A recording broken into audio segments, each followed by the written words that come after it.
Welcome to Fitton's Time Machine, a podcast designed not so much for present-day listeners, but for future listeners.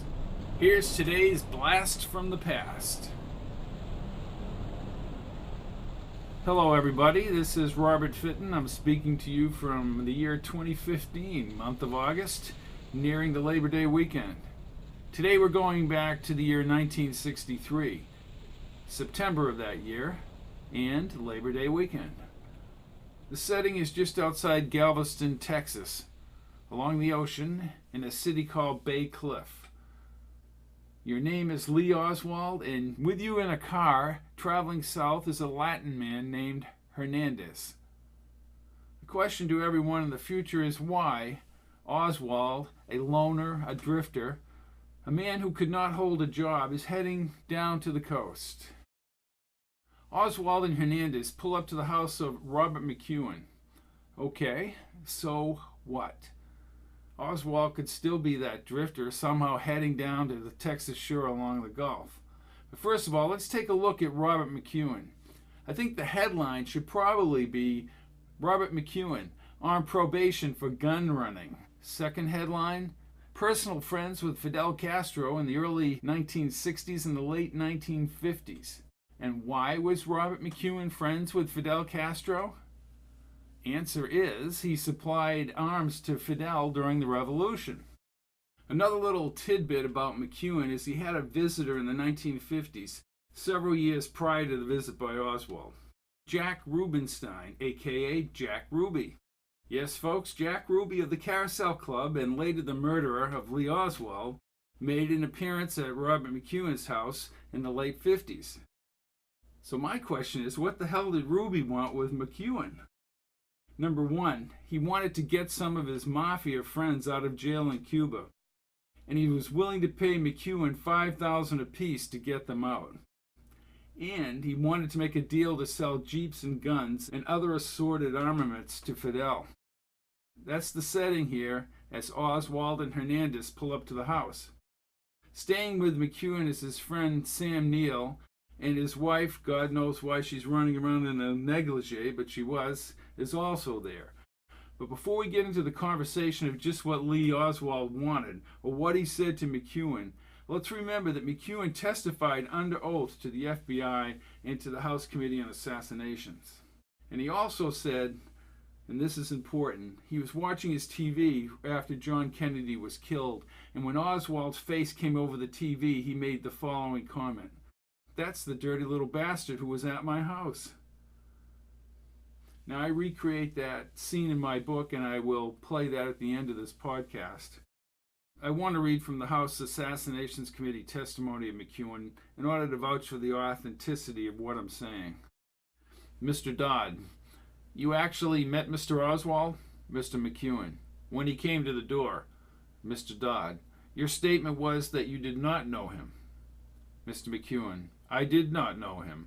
I'm talking to you right now. I do not know you, right? Mr. Dodd, I think you understand what I'm getting at. Now you are being interviewed by the FBI, who raises the name of an individual who was the alleged assassin of the President of the United States, and you offer the FBI nothing more than a statement that you do not know him, even though you are aware of the fact that this is the same individual who had come to your door 4 years before. Less than 4 years before, according to your own statement, had proposed to purchase from you specifically Savage rifles, telescopic rifles. Mr. Dodd, Mr. Hernandez was driving the car. Mr. McEwen, right. Mr. Dodd, what time of day was it? Mr. McEwen, about 10 o'clock in the morning, 9:30, 10 o'clock, something like that. Mr. Dodd, Mr. McEwen, at the time of the meeting you had with Mr. Oswald and Mr. Hernandez, to the best of your recollection, was that a situation where both Mr. Hernandez and Mr. Oswald were transpiring business, or was it Mr. Hernandez merely someone who was driving the car along with him, and it was Mr. Oswald who principally was doing the business? Mr. McEwen, it was Mr. Oswald who was doing all the talking. Okay, so we know Oswald and his buddy Hernandez spoke to McEwen on Labor Day weekend, September 1963. Less than 90 days from John F. Kennedy being murdered in Dealey Plaza up in Dallas. There was a CBS News inquiry in 1975. McEwen talks about Oswald wanting some bazookas and machine guns. And then this is the critical part. Quote, he said he wanted 4 powerful, maybe 300 Savage automatics with a telescopic sight on them. Oswald told McEwen he would pay $1,000, and that's $1963, for each rifle. This is the guy who has no money and is trying to survive paycheck to paycheck or unemployment check to unemployment check. And McEwen reiterated that he did not want to get involved. He also said his friend Sam Neill witnessed this encounter. There's also an interview by Gaten Fonzie, the respected and legendary interviewer and investigator for the HSCA. This occurred on August 27, 1976. This is what transpired at that time. After introducing themselves, McEwen said that Oswald wanted McEwen to furnish arms for a revolution in San Salvador. McEwen refused to cooperate, and then the men departed, Oswald and Hernandez. But they returned in a few minutes.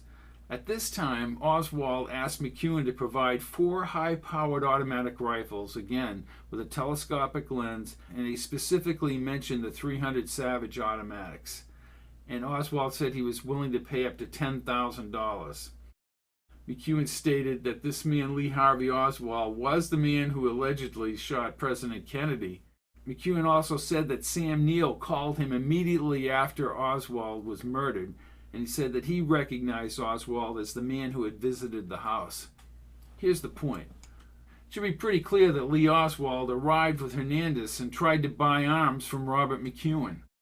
He had access to substantial amounts of money and was willing to pay for armaments. The important part of this little ditty is that Oswald wanted high-powered rifles, the Savage automatics. Now let's be real. If you were going to kill the President of the United States, why would you go down and have people witness you proposing a transaction for high-powered rifles? And let's remember, too, that Oswald was there long enough for McEwen and Neill to recognize him on November 22, 1963. The point is that you wouldn't do this. Even if you were a complete idiot, you wouldn't do it. The larger question is, who sent Oswald over there to ask McEwen for the rifles? Something to ponder every time you hear that President Kennedy was assassinated by a lone nut. I'm going to end today's Blast from the Past with the audio from my book 1963, which describes this little meeting with Oswald, Hernandez, McEwen, Sam Neill, and the tiptoeing wife in her negligee. Don't get into that too much here, but we will listen to that right now. He pulled her back inside. I almost wish we didn't have to drive up to Dallas. She checked her watch.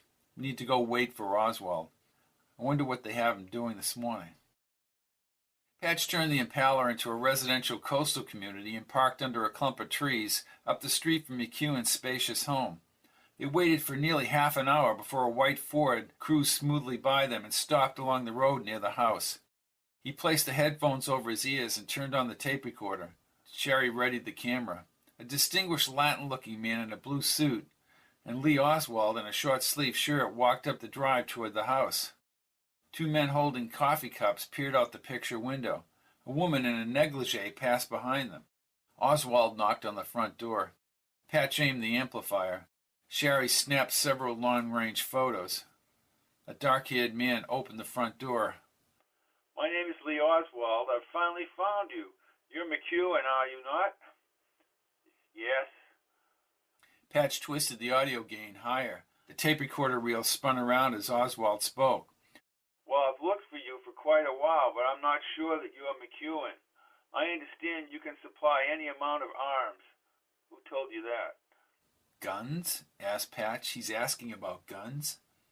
"I'm pretty sure that you can do it," said Oswald. "We're thinking about having a revolution in El Salvador." "El Salvador?" "Yes, it's such a small country it would be easy to do." The man's voice became strained.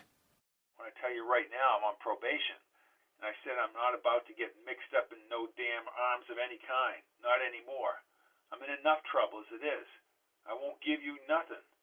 Patch adjusted the amp as Oswald kept babbling. "You can make all this money, Mr. McEwen." I said I'm not interested in money. I'm married now. I'm working. I'm trying to do right, and I don't want to get mixed up in anything like that. So that's that. Have a good day. But Mr. McEwen, my wife doesn't know anything of this. She doesn't know that I was mixed up in all this mess, so goodbye. This is Mr. Hernandez. Glad to know you. I've heard a lot about you. That's all in the past. Goodbye. Oswald and Hernandez headed back to the car, but Patch could still hear McEwen and his friend as he closed the door. Sam, ain't this one hell of a mess? Mac, don't mess with him. I ain't gonna mess with him. Sherry hit his arm and Patch looked up. Patch, Oswald's going back to the house. Patch kept the tape running as Oswald knocked again. McEwen stepped outside this time. Mac, would you do me a favor? And it won't involve you in any way. I can give you $10,000 if you can get me 4 rifles. I have the money right here in my pocket. Look, pal, I said no. I would prefer the 300 Savage automatics with a telescopic sight. Patch turned to her. He wants automatic rifles? McEwen thought for a second. What do you want with 4 rifles? You can't do nothing with a revolution with 4 rifles. If you get them for me, I would surely appreciate it. I will give you $10,000 if you can get those 4 rifles. Again, McEwen paused and looked skyward before he spoke again. No way! Like I just told you, I'm not getting involved in no kinds of arms. Hell, if you want rifles, you can go down to Sears and Roebuck's and buy them. You can get rifles at any hardware store. Why do you have to come to me to get them? Oswald looked him in the eye. You are being very uncooperative and rude. There's no reason for you and me to be talking anymore. I'm not going to fool with any arms whatsoever. None whatsoever. Oswald and Hernandez returned to the car. Pat shut off the recorder, then he and Sherry looked at each other. McEwen wants nothing to do with getting rifles for Oswald. He says he can buy them at Sears. I agree with McEwen, said Sherry. You can buy those guns anywhere. Oswald said he was in a revolution in El Salvador. But that El Salvador story was incredible, Sweetness. Patch waited as Oswald and Hernandez left in the Ford. Why ask for those rifles? He's being told to do all these things, Patch. Something isn't right here. Audio recording, 3.5-inch reel, August 31st, 1963. This is Lemon. Oswald incredibly offered Mr. Robert McEwen in Bayside, Texas, $10,000 for 4 automatic rifles. I do not know where Oswald would get $10,000, nor would he say why he was working in a revolution in El Salvador. It should be noted that although I suspect McEwen had done this type of work in the past, he was emphatic in telling Oswald he wanted nothing to do with selling guns. Lemon out. Although it never panned out, what better way to frame somebody than to set them up by having them request high-powered automatic rifles with telescopic sights? And again, it did not pan out this way because McEwen didn't bite. McEwen did not want to violate his probation, and I think deemed Oswald and Hernandez suspicious. This is Robert Fitton, August 24th, 2015. I've been zooming back into the past.